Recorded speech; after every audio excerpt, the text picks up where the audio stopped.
wabarakatuh. Apa kabar adik-adik semua? Hari ini kita akan melanjutkan pembahasan yaitu bab 8 interaksi makhluk hidup dengan lingkungannya, ilmu pengetahuan alam kelas 7.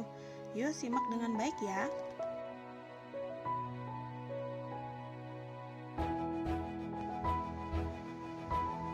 Pengertian lingkungan dan ekosistem beserta komponen-komponen yang menyusunnya. Lingkungan adalah segala sesuatu, benda, kondisi, dan situasi yang ada di sekeliling makhluk hidup. Komponen lingkungan terdiri dari komponen biotik dan komponen abiotik. Adapun komponen biotik terdiri atas makhluk hidup, yaitu hewan, tumbuhan, manusia, serta mikroorganisme. Sedangkan komponen abiotik terdiri atas komponen tidak hidup seperti tanah, air, udara, cahaya matahari, suhu, dan kelembaban udara. Selanjutnya ekosistem. Ekosistem adalah suatu sistem yang terbentuk oleh adanya hubungan timbal balik antara makhluk hidup dan lingkungannya. Dalam suatu ekosistem terdapat beberapa satuan makhluk hidup, yaitu individu, populasi, dan komunitas. Individu merupakan makhluk hidup tunggal, misalnya seekor unta, seekor kambing, dan sebatang tanaman pisang. Populasi. Populasi adalah sekelompok individu sejenis yang menempati suatu tempat pada saat tertentu. Kemudian komunitas. Komunitas adalah kumpulan beberapa populasi yang hidup bersama di suatu tempat. Sementara itu, ekosistem adalah hubungan timbal balik antara makhluk hidup dengan lingkungannya. Kita juga mengenal istilah habitat. Habitat adalah tempat hidup suatu makhluk hidup dengan lingkungannya. Misalnya ikan mas yang hidup di air tawar. Jadi air tawar itu merupakan habitat ikan mas. Berdasarkan perannya, komponen biotik dibedakan menjadi 3 kelompok, yaitu produsen sebagai penghasil, konsumen sebagai pemakan, dan pengurai atau decomposer. Produsen. Makhluk hidup dapat disebut sebagai produsen jika makhluk hidup tersebut dapat membuat makanan sendiri atau autotrof. Tumbuhan merupakan salah satu makhluk hidup yang berperan sebagai produsen. Konsumen. Makhluk hidup yang digolongkan sebagai konsumen adalah makhluk hidup yang tidak dapat membuat makanan sendiri atau heterotrof. Hewan dan manusia termasuk konsumen karena tidak mampu membuat makanan sendiri. Pengurai atau decomposer merupakan organisme yang berperan menguraikan senyawa organik menjadi senyawa anorganik yang lebih kecil. Setelah makhluk hidup mati, sampah-sampah seperti daun, buah, dan bangkai akan diuraikan menjadi zat hara. Contoh pengurai yaitu bakteri dan jamur saprofit. Pola interaksi dalam ekosistem. Yang pertama, saling ketergantungan antara komponen biotik dan abiotik. Dalam suatu ekosistem akan terjadi saling ketergantungan antara komponen-komponen penyusunnya. Komponen biotik akan mempengaruhi komponen abiotik dan begitu pula sebaliknya. Komponen biotik akan mempengaruhi komponen biotik. Contohnya seperti kehidupan dalam sebuah akuarium. Komponen biotik dalam akuarium terdiri atas tumbuhan air, ikan, siput, dan bakteri pengurai. Sedangkan komponen abiotiknya terdiri atas air, batu, pasir, tanah, dan udara. Semua komponennya saling berkaitan dan ketergantungan.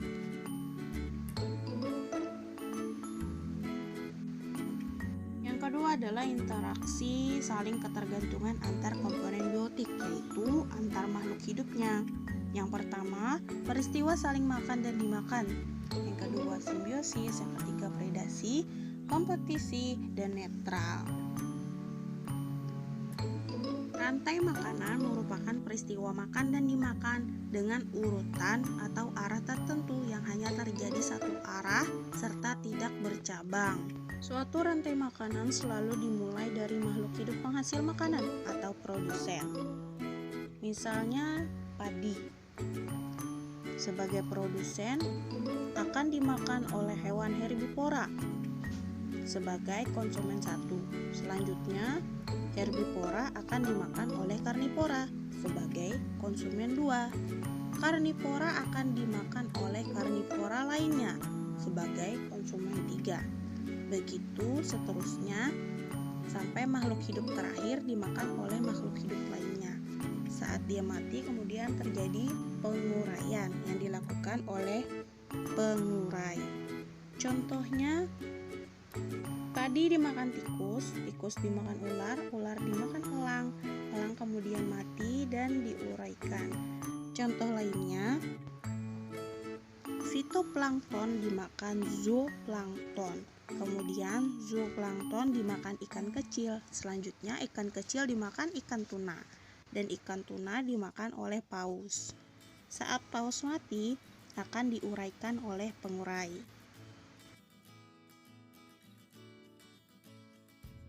Dalam peristiwa makan dan dimakan pada suatu ekosistem, satu konsumen ternyata tidak hanya tergantung pada satu produsen atau satu konsumen saja.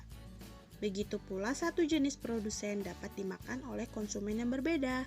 Hal tersebut menyebabkan arah rantai makanan menjadi bercabang atau tidak satu arah saja. Beberapa rantai makanan akan saling berhubungan membentuk suatu jaring-jaring makanan.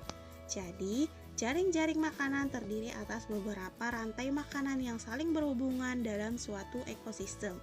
Contohnya, daun pada pohon dimakan ulat dan juga dimakan belalang, atau padi yang dimakan ulat, kemudian dimakan belalang dan dimakan tikus, sehingga terdapat rantai makanan yang bercabang.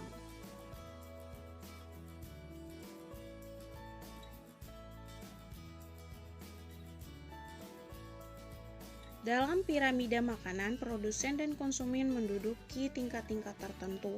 Tingkat-tingkatan tersebut dinamakan tingkatan trofik. Produsen menempati tingkat trofik 1.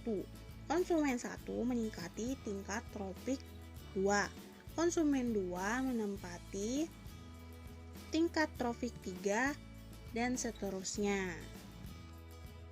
Supaya piramida makanan tersusun dengan baik, maka populasi dalam suatu ekosistem harus seimbang. Oleh karena itu, populasi produsen harus lebih banyak daripada populasi komponen tingkat 1. Komponen tingkat 1 harus lebih banyak daripada konsumen tingkat 2. Dengan demikian, semakin tinggi tingkatan suatu konsumen, maka semakin sedikit jumlahnya. Selanjutnya adalah simbiosis, yaitu interaksi yang sangat erat antara dua makhluk hidup dalam suatu ekosistem. Yang pertama, simbiosis komensalisme. Terjadi apabila salah satu makhluk hidup mendapatkan keuntungan, tetapi yang lainnya tidak mendapatkan keuntungan dan tidak dirugikan. Misalnya interaksi ikan remora dan ikan hiu. Yang kedua, simbiosis mutualisme terjadi apabila dua jenis makhluk hidup berbeda berinteraksi dan saling menguntungkan. Misalnya, interaksi ikan badut dengan tempat tinggalnya, atau interaksi lebah dan bunga. Simbiosis amensalisme, yaitu hubungan antara dua makhluk hidup yang merugikan salah satu pihak dan pihak lainnya tidak merasa dirugikan atau diuntungkan. Yang terakhir adalah simbiosis parasitisme. Terjadi apabila dua jenis makhluk hidup berbeda berinteraksi dengan satu memperoleh keuntungan sedangkan yang lainnya dirugikan. Misalnya, interaksi antara benalu dan pohon yang ditumpanginya. Predasi, yaitu jenis interaksi antar organisme di mana salah satu organisme memakan organisme yang lainnya. Misalnya, kucing memakan tikus, atau harimau memakan kuda Nil. Selanjutnya kompetisi, yaitu jenis interaksi antar organisme yang bersaing untuk bertahan hidup. Misalnya persaingan mendapatkan rumput antara populasi kijang dan zebra, atau ayam-ayam yang bersaing untuk mendapatkan rumput.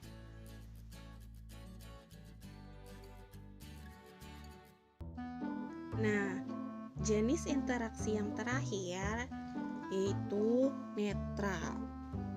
Jika antar makhluk hidup berinteraksi namun tidak saling mengganggu satu sama lainnya. Pembahasan bab 8 interaksi makhluk hidup dengan lingkungannya telah selesai. Semoga dengan adanya penjelasan ini adik-adik semakin mudah untuk memahami materinya. Terima kasih telah menyaksikan. Jangan lupa untuk belajar lebih rajin ya. Wassalamualaikum warahmatullahi wabarakatuh.